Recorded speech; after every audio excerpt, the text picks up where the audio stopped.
So if you were me wanting to do something small, I would do something like this. Do a square, 30 feet long, 24 feet wide. okay? Why 30 by 24?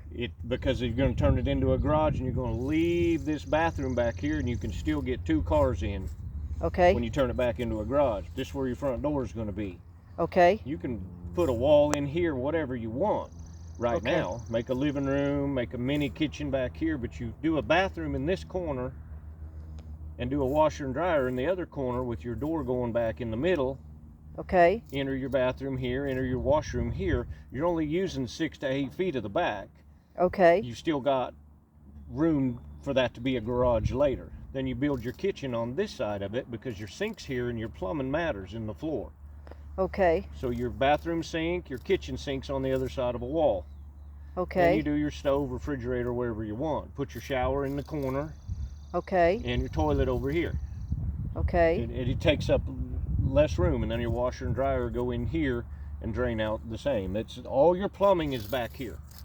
okay. So you put all your plumbing to the back.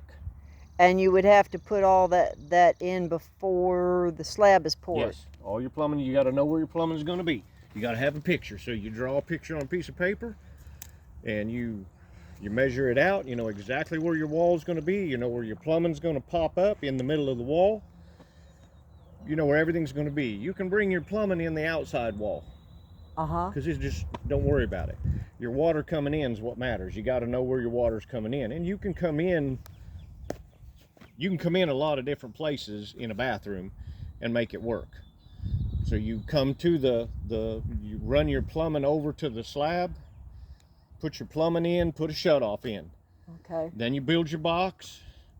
You build your box for your slab.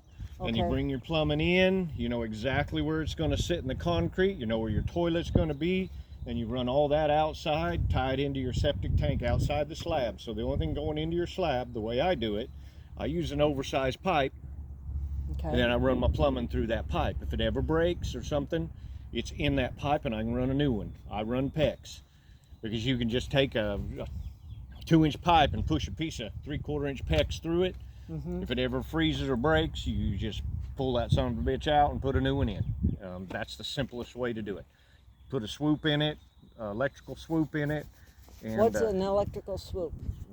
That's a gentle curve. Instead of being a 90, like plumbing has a 90, electrical will have a long swoop in it. Okay. That way you can push a PEX up in there, and if you ever had to change it, you could. Okay. Very unlikely, but I've seen it happen. I've owned slab houses before, and I've seen water line go bad after 50 years.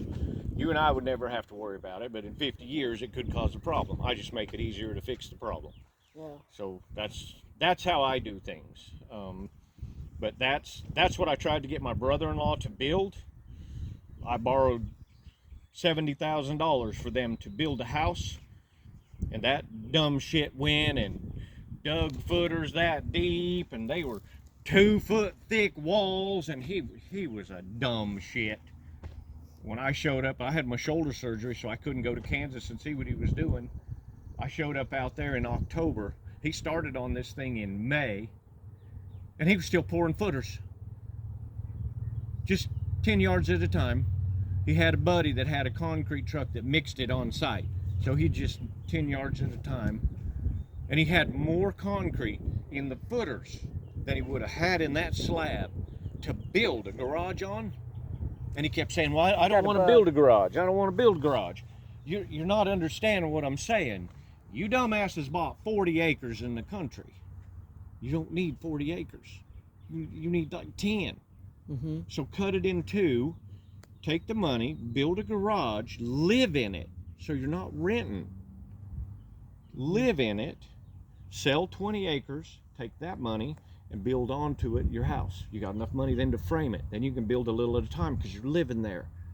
You can buy people's shit like I got here and do it a little. He didn't have the fortitude to think ahead. So instead of having a garage that they could have lived in, they lost everything. Yeah. And that's it.